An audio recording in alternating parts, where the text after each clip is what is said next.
जय श्री राम आप सभी को। आज की कहानी डॉक्टर अनुराग और डॉक्टर सपना की है। दोनों बहुत ही ज़बरदस्त डॉक्टर थे। खास तौर पर अगर डॉक्टर सपना की बात करें तो वह स्त्री रोग विशेषज्ञ थी। उनके पास जब भी कोई पेशेंट आता था तो वह निश्चित होकर जाता था कि अब ऐसी जगह आ गया हूँ कि यहाँ पर मेरी समस्या का समाधान हो ही जाएगा। लोगों का उनके ऊपर बहुत विश्वास था। वही डॉक्टर सपना के पति डॉक्टर अनुराग एक नेफ्रोलॉजिस्ट थे। आपको बता दें कि किडनी विशेषज्ञ को नेफ्रोलॉजिस्ट कहा जाता है। वह भी अपने क्षेत्र में एक माने हुए डॉक्टर थे। अच्छा, एक चीज़ आप में से कई लोगों ने महसूस की होगी कि कुछ डॉक्टर्स ऐसे होते हैं जिन्हें बस आप एक बार देख लेते हैं तो ऐसा लगता है कि हमारी आधी समस्याएं दूर हो गई हैं। उनको देखकर ही बुखार छूमंतर हो जाता है। यह दोनों भी उसी तरह के थे कि वास्तव में इनके पास जो भी पेशेंट आता था उसकी आधी समस्या, उसकी आधी बीमारी तो उन्हें देखकर ही दूर हो जाती थी। वह इतनी प्यार से बात करते थे। वैसे सभी डॉक्टर प्यार से बात करते हैं, लेकिन किसी किसी को आप मन से खुलकर अपनी समस्या बता सकते हैं और वह जो कहते हैं वह बात आपको उचित लगती है, समझ आती है, आप उन पर विश्वास करते हैं। ईश्वर का दूसरा नाम होता है डॉक्टर। डॉक्टर वास्तव में भगवान का दूसरा रूप होते हैं। वह हमेशा आपके लिए हाजिर रहते हैं। कभी भी आपको ज़रूरत पड़ जाए, रात दोपहर दिन शाम, उन्हें वास्तव में अपनी कोई भी सहूलियत से ज़्यादा आपकी फ़िक्र होती है। तो जब यह दोनों इतने ही प्यारे हैं, इतने ही सज्जन हैं, तो इनके घर में समस्या ने कैसे घर कर लिया। दरअसल उन दोनों की एक बेटियां थी। वह 3 साल की हो चुकी थी जब से बेटिया का जन्म हुआ था। दोनों ही पति पत्नी बहुत खुश थे। जिस दिन वह उनकी ज़िंदगी में आई थी उसके बाद से उनके पास खुशियाँ झोली भर के आ रही थी। वह हमेशा ईश्वर के सामने नतमस्तक होते थे, उनका आदर सम्मान करते थे और फिर अपने अपने ऑफिस, अपने क्लिनिक चले जाते थे। बिटिया जब 3 साल की हुई तब उनको समझ में आया कि उनकी बच्ची सामान्य बच्चों की तरह नहीं थी। 3 साल की होने के बावजूद भी वह 1 साल के बच्चों की जैसी थी। वह अभी ढंग से चल नहीं पाती थी। अब उनकी चिंताएं थोड़ी बढ़ती जा रही थी। उन्हें वास्तव में समझ नहीं आ रहा था कि ऐसा कैसे हो सकता है। धीरे धीरे समय बीता और अब गुड़िया 7 साल की हो गई थी। वह बड़ी तो हो गई थी, लेकिन अभी दिमाग उतना विकसित नहीं हुआ था। वह आज भी बच्चों वाली हरकतें ही कर रही थी। बच्चों की तरह उठना बैठना, खाना पीना सब बच्चों की तरह ही था। 7 साल का बच्चा भी छोटा ही होता है, लेकिन 1 साल के बच्चे और 7 साल के बच्चे में फ़र्क होता है। उन्होंने काफ़ी और डॉक्टर से संपर्क किया पर कोई फ़ायदा नहीं हुआ। अब गुड़िया 13 साल की हो गई थी और अब भी वह सही से चल नहीं पा रही थी। उसके कदम ज़मीन पर ऐसे पड़ रहे थे जैसे कोई चलना सीख रहा हो। दोनों पैर स्वस्थ थे लेकिन चलने में असमर्थ थे। माता पिता की परेशानी बढ़ रही थी। उन्होंने कई डॉक्टरों से उस विषय में कंसल्ट करना शुरू कर दिया। सभी ने रिपोर्ट्स वगैरह देखी और हर किसी ने यही कहा कि अभी तक यह बात समझ नहीं आ रही है कि जैसे जैसे इसकी उम्र बढ़ रही है इसके दिमाग की सोचने की शक्ति घट रही है। किसी को भी समझ में नहीं आ रहा था कि आखिर बीमारी क्या है। उसके बाद उन्होंने विदेश में डॉक्टर से कंसल्ट किया। विदेश में कहा गया कि आप तकरीबन 3 महीने का एक ट्रीटमेंट होता है। उसके लिए आपको बच्चे के साथ यहाँ रहना पड़ेगा। बच्चे के ठीक होने की संभावना 98% है। दोनों ने इस बात में बिल्कुल देर नहीं लगाई और अपनी बिटिया को लेकर वहाँ चले गए। 3 महीने का समय इन दोनों ने अपनी बिटिया के नाम कर दिया था। 3 महीने तक उन्होंने कोई भी अपॉइंटमेंट नहीं लिया। 3 महीने बीत जाते हैं लेकिन समस्या वहीं की वहीं थी, कोई भी परिवर्तन नहीं हुआ। लेकिन आज उन्हें एक ऐसा पर्चा मिला, एक ऐसी रिपोर्ट जिस पर साफ लिखा था कि यह पूरी जिंदगी के लिए अब ऐसे ही रहने वाली है। इसके दिमाग का विस्तार नहीं हो सकता। अभी तो यह थोड़ा बहुत चल लेती है, लेकिन आगे चलकर यह भी बंद हो जाएगा। हाथों की मूवमेंट भी बंद हो जाएगी और फिर एक समय ऐसा आएगा जब यह सांस लेना भी भूल जाएगी। माता पिता की आंखों में आंसू आ गई। दोनों परेशान थे, चिंतित थे कि हमारी तो दुनिया ही खत्म हो गई। लेकिन फिर भी वह अपना मन पक्का कर गए। गुड़िया के सामने आते हैं, उससे बहुत हंसी मजाक करते हैं, गुड़िया को खुश करने की कोशिश करते हैं।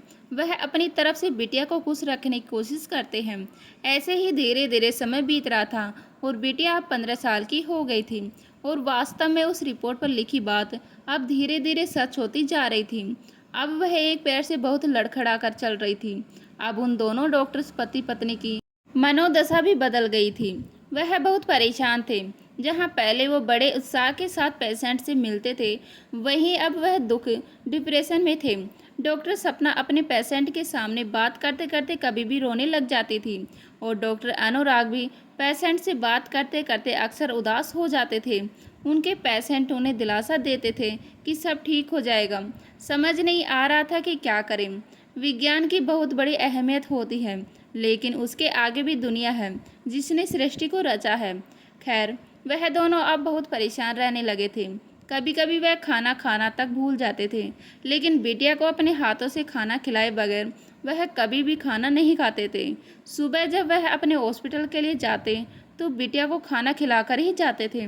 अब इसे बिटिया के लिए लाड़ कहिए, प्यार कहिए या मजबूरी कहिए, उन्हें यह करना ही पड़ता था, क्योंकि अब वह बिटिया अपने हाथों से भी असमर्थ होती जा रही थी। उसके हाथों में अब उतनी ही भी जान नहीं थी कि वह अपना निवाला उठाकर अपने मुंह तक ले जाए। उनके घर में डोमेस्टिक हेल्पर एक दीदी थी जो उनकी मदद करती थी। वह पूरे दिन उस बिटिया के साथ रहती थी, उसके साथ खेलती थी, बातें करती थी।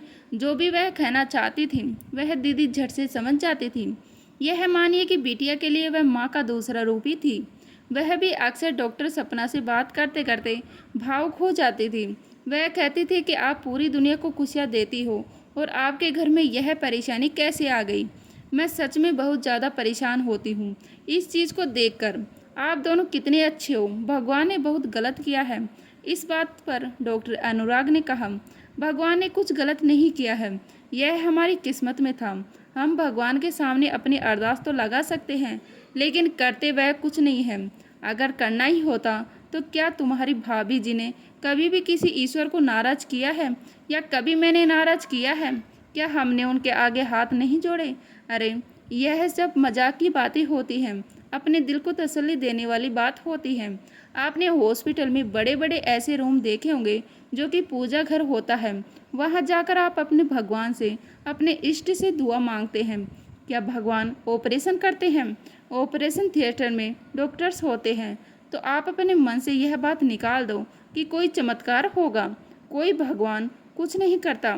अगर हम नहीं करेंगे तो कोई नहीं करेगा। आज उनके शब्दों में कड़वाहट और घमंड था कि मैं बहुत बड़ा हूँ, यह डॉक्टर्स बहुत बड़े हैं। डॉक्टर अनुराग की बात सुनकर उस दीदी ने कुछ नहीं कहा। वह बस अपने आंसू पोंछकर किचन में चली गई। वह सभी के लिए खाना बनाती है और रोती रोती बस घर से चली जाती है। वह सोच रही थी कि आज मालिक परेशान है। डॉक्टर सपना अपनी बिटिया को खाना खिला रहे हैं और अब स्थिति यह थी कि उनकी बिटिया कभी कभी रोटी को चबाना भी बीच बीच में भूल जाती थी। विदेश में भी उन्हें कहा गया था कि एक ऐसा वक्त आएगा कि यह सांस लेना भी भूल सकती है, तो वह समय कहीं यह ना हो, यह सोचकर डॉक्टर सपना बार बार घबरा जाती थी। एक दिन की बात है, डॉक्टर सपना अपने क्लिनिक में अपने पेशेंट से मिल रही थी। तभी फूल बेचने वाली एक बूढ़ी अम्मा आती है। उनके पास गुलाब के कुछ फूल थे और वह सीधा उनके क्लिनिक में आ जाती है। उन्हें बाहर रोका गया कि आप ऐसे अंदर नहीं जा सकती। बूढ़ी अम्मा ने कहा, मुझे डॉक्टर बिटिया से मिलना है। उससे पूछा गया, क्या काम है? तो अम्मा ने कहा, मुझे फूल देने हैं। बहुत समय हो गया है, मैंने बिटिया से बात नहीं की है। अम्मा अंदर जाने की जिद करने लगी।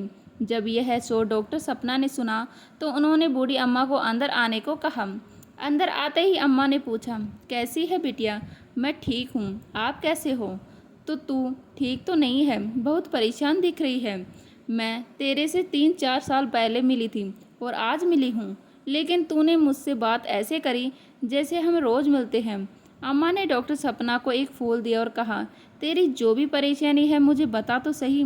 उसने कहा, नहीं, ऐसी कोई परेशानी नहीं है, सब ठीक है। तभी अम्मा ने पूछा, कल चलेगी हमारे साथ? हम सब जा रहे हैं और अगर सब सही समय पर हुआ तो शाम तक वापस भी आ जाएंगे। डॉक्टर सपना ने पूछा, कहाँ जा रहे हो और मुझसे आप ऐसे क्यों पूछ रहे हो? मैं समझी नहीं। उन्होंने कहा, हम जा रहे हैं राजस्थान, खाटू श्याम दरबार, और बाबा श्याम से जो मांगते हो मिल जाता है।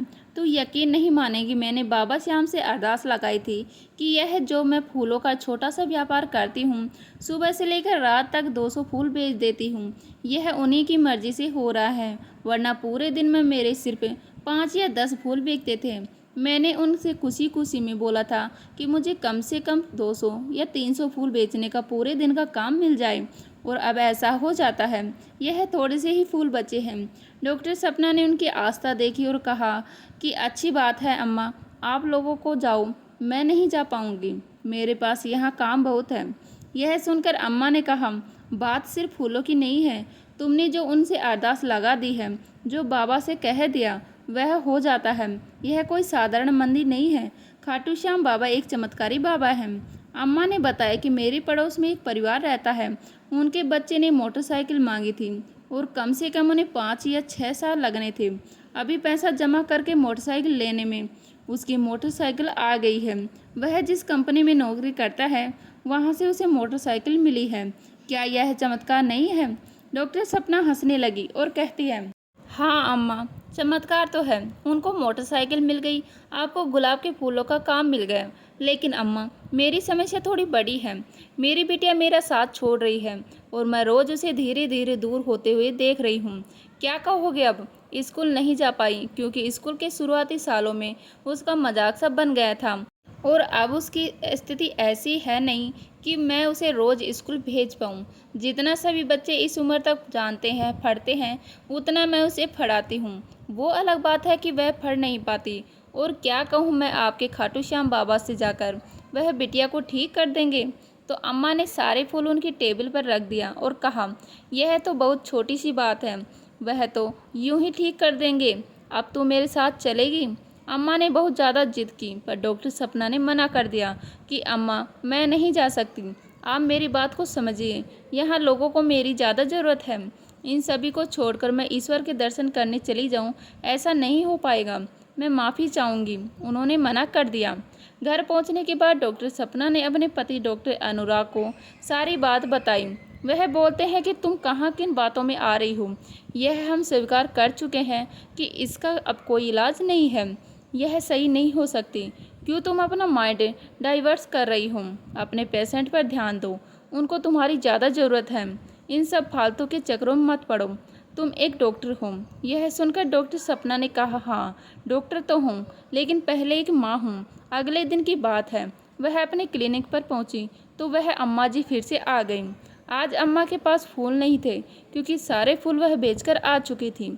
वे कहती हैं कि तुमने मना कर दिया था तो सभी का जाना कैंसिल हो गया। आज बस गई ही नहीं, मैं तो बस यही बताने आई थी। तो डॉक्टर सपना हंसने लगी और बोली, अरे मेरी वजह से आप लोगों का प्लान कैंसिल हो गया है। अम्मा, अगर आपको जाना है तो बाहर हमारी गाड़ी है, वह हमारा ड्राइवर है, आप उनके साथ चले जाओ। तो अम्मा ने कहा, अच्छा मुझे इतनी बड़ी गाड़ी में बिठाएगी, मैं डर जाऊंगी, तू भी चलना मेरे साथ। तो डॉक्टर सपना ने कहा, मैं नहीं जा सकती अम्मा। अम्मा ने फिर कहा, एक काम करते हैं, कल तो छुट्टी रहती है तेरी, तो कल सुबह सुबह चलते हैं, शाम को वापस आ जाएंगे। डॉक्टर सपना ने फिर कहा, अम्मा मैं नहीं जा सकती। यह सुनकर अम्मा ने एक बात कही जिसकी वजह से वह सोच में पड़ गई। अम्मा ने कहा कि मैं ऐसी पहली माँ देख रही हूँ जिसको पता है कि वह अपनी बिटिया को बचा सकती है, लेकिन वह बचाना नहीं चाहती। यह सुनकर उसके पैरों के नीचे से जमीन निकल गई। डॉक्टर सपना एकदम से बोली, अम्मा आपने यह बात क्या बोला? अम्मा ने कहा, बिटिया मैं जानती हूँ वह तेरी बिटिया को ठीक कर सकता है, उसके बाद भी तू नहीं जा रही है, कैसी माँ है तू? और अम्मा यह बोलकर चली गई। अब वह जब भी अपने घर पहुँची तो रात में उन्हें नींद नहीं आ रही थी, बार बार अम्मा की यह बात याद आ रही थी। तभी रात के करीब 12 बजे किसी और डॉक्टर का उनके पास कॉल आता है। वह भी स्त्री रोग विशेषज्ञ थी। उन्होंने फ़ोन पर कहा कि मुझे वैसे पूछना नहीं चाहिए था, लेकिन मैं जानती हूँ तुम्हारे घर की जो भी अभी प्रॉब्लम है, लेकिन अब हम कल खाटू श्याम दरबार जा रहे हैं, क्या तुम भी चलोगी? इस बार उसने एक सेकंड का भी समय नहीं लिया और तुरंत हाँ बोल दिया। सामने से जिस डॉक्टर का फ़ोन था उसने डॉक्टर सपना से पूछा, क्या आप पहले कभी वहाँ जा चुकी हो? क्योंकि आपने एकदम से हाँ बोल दिया था। अभी तक मैंने जिसे भी पूछा वह सभी यही पूछ रहे थे कि मंदिर कहाँ है, कैसा है। तो डॉक्टर सपना ने बताया कि मैं वहाँ पर कभी नहीं गई। तो डॉक्टर सपना ने कहा, पता नहीं कैसे, पर मेरे मुंह से सीधे हाँ निकल गया। अगले दिन का कार्यक्रम तय होता है। डॉक्टर सपना अपने पति को बोलती है कि हमारा कुछ ट्रिप है, तो हम रात तक वापस आएंगे। वह अपनी बिटिया को भी साथ लेती है और वह दीदी भी साथ थी, जो बिटिया की देखभाल करती थी। तकरीबन 3-4 गाड़ियाँ जा रही थीं और सभी डॉक्टर थे। वह सभी बाबा के दरबार में पहुँचते हैं। उन्हें यह तक पता नहीं था कि अरदास कैसे लगानी है, क्या बोलना है, जय श्री श्याम बोलना है, यह भी पता नहीं था।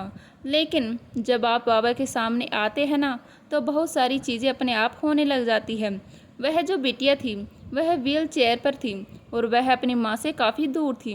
माँ लाइन में लगी हुई थी। तभी बिटिया ने आवाज़ लगाई, मम्मा। जैसे कि डॉक्टर सपना ने यह आवाज़ सुनी, वह पलट गई। वह लाइन में से सभी को पार करते हुए बाहर आती है और कहती है, बेटा दोबारा बोल। तो बिटिया बोली, मम्मा भूख लगी है, आप चमत्कार देखिए। अभी वह बाबा के सामने पहुंची नहीं थी और यह 1.5 साल से बोल नहीं पा रही थी। यहाँ आते ही उसके मुंह से शब्द निकल पड़े, मम्मा भूख लगी है।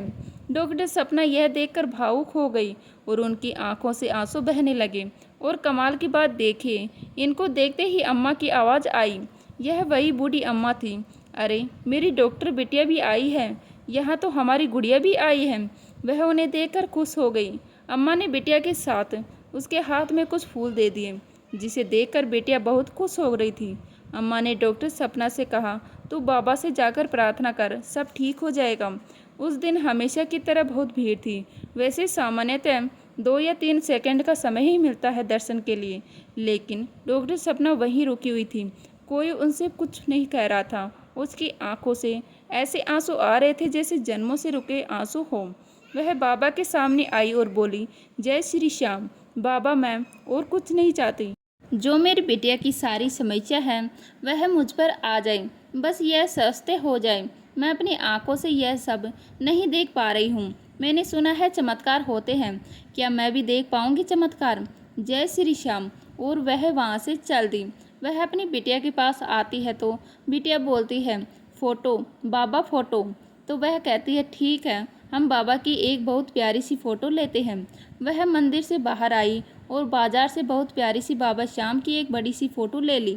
वह बहुत सुंदर बहुत प्यारे फ़ोटो थी और यह फ़ोटो गुड़िया ने अपने पास रख लिया। और वह जो फूल उसके हाथ में थे, जो बूढ़ी अम्मा ने दिए थे, गलती से उन फूल की पंखुड़ियाँ बिटिया के हाथ से छूटकर बाबा की तस्वीर पर गिर गई। यह कैसे हुआ किसी को नहीं पता, पर वह फूल की पत्तियाँ बाबा पर अपने आप अर्पण हो गई। बाबा ने उनकी सुन ली। वह जैसे ही गाड़ी तक आए तो बिटिया व्हील चेयर से खुद ही खड़े होने की कोशिश करने लगी। माँ इधर, माँ इधर। अब यह देखकर डॉक्टर सपना के हाथ पैर फूल गए। दीदी भी हैरान थी कि पता नहीं कब से इसके हाथ सीधे थे, यह खाना तक नहीं खा सकती और आज वह व्हील चेयर से इस तरह से हाथ लगाकर खड़ी हो रही है। वह सोचने लगी, यह कुछ ज़्यादा जल्दी नहीं हो रहा, ऐसा थोड़ी ना होता है। साइंस इस बात को कहाँ मानती है। भगवान चमत्कार करते होंगे, लेकिन कम से कम 10-15 साल तो लगते होंगे। यहाँ तो 10 मिनट भी नहीं लग रहे हैं। उस गुड़िया को माँ ने उसे गाड़ी में बिठाया और उनके आंसू लगातार बह रहे थे। उनके साथ जो उनकी मित्र आई थी, उसने कहा सब ठीक हो जाएगा और वह इस चीज़ पर ज़्यादा ध्यान नहीं दे रही थी। लेकिन माँ को पता था कि बिटिया क्या क्या कर सकती है, क्या नहीं कर सकती है। यह निवाला हाथ से बनाकर रोटी तोड़ नहीं सकती, लेकिन आज यह अपने आप दोनों हाथों को हैंडल कर खड़ी होने की कोशिश कर रही है। अब यह घर आते हैं और बाबा श्याम की तस्वीर उनके पास थी। डॉक्टर साहब यह देखकर पूछते हैं कि आप लोग कहाँ गए थे।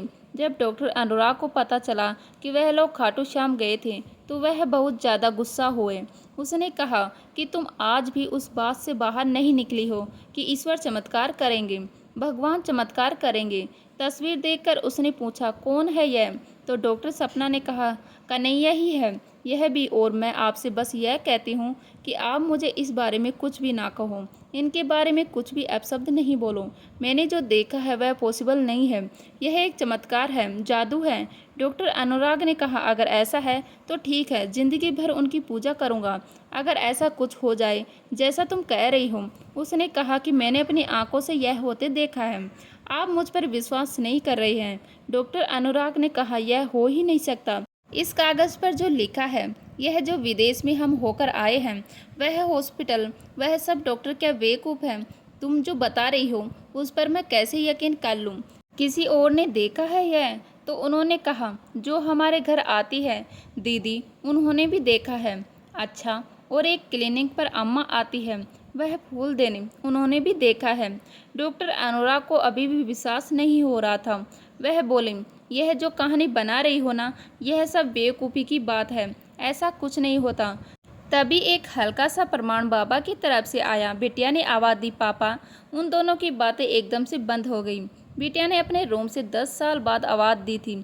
वह भागते भागते उसके पास गए और उसके सिरहाने बैठ गए। डॉक्टर अनुराग ने पूछा, बेटा आवाज़ दी थी? तो बिटिया बोली, टीवी टीवी। वह बस कुछ शब्द बोल रही थी कि बाकी आप समझ लो, पहचान लो। वह टीवी चलाते हैं, जिसे देखकर बिटिया हंसने लगी और वह दोनों यह देखकर भावविभोर होकर रोने लगे। आंसू पहुँचते पहुँचते डॉक्टर अनुराग ने कहा, कहाँ है यह बाबा का दरबार? दोनों पति पत्नी एक दूसरे के लग जाते हैं। डॉक्टर अनुराग ने कहा, यह तो वाकई में चमत्कार हो गया। क्या हम कल वहाँ चलें? क्या कहती हो? तो उसने कहा, बिल्कुल चलेंगे। अब यह उन तीनों की किस्मत थी कि उनको इतनी जल्दी दर्शन करने को मौका मिल गया। अब डॉक्टर साहब ने भी अरदास लगाई और जो गुड़िया है वह धीरे धीरे बोलना शुरू कर दी। एक हफ्ता बीता और सिर्फ एक हफ्ते में उसने व्हील चेयर छोड़ दी। दूसरे हफ्ते उसने बोलना शुरू कर दिया और तीसरे हफ्ते उसने धीरे धीरे सुर पकड़ने शुरू कर दिया, यानी गाना गाना शुरू कर दिया। यह बात कल्पना से परे थी कि जिस लड़की की रिपोर्ट में यह लिखा हो कि वह सांस लेना भी भूल जाएगी, वह चौथे हफ्ते यानी महीने भर में किचन में अपनी माँ के साथ खड़ी हुई थी और उनसे कुछ बातें कर रही थी।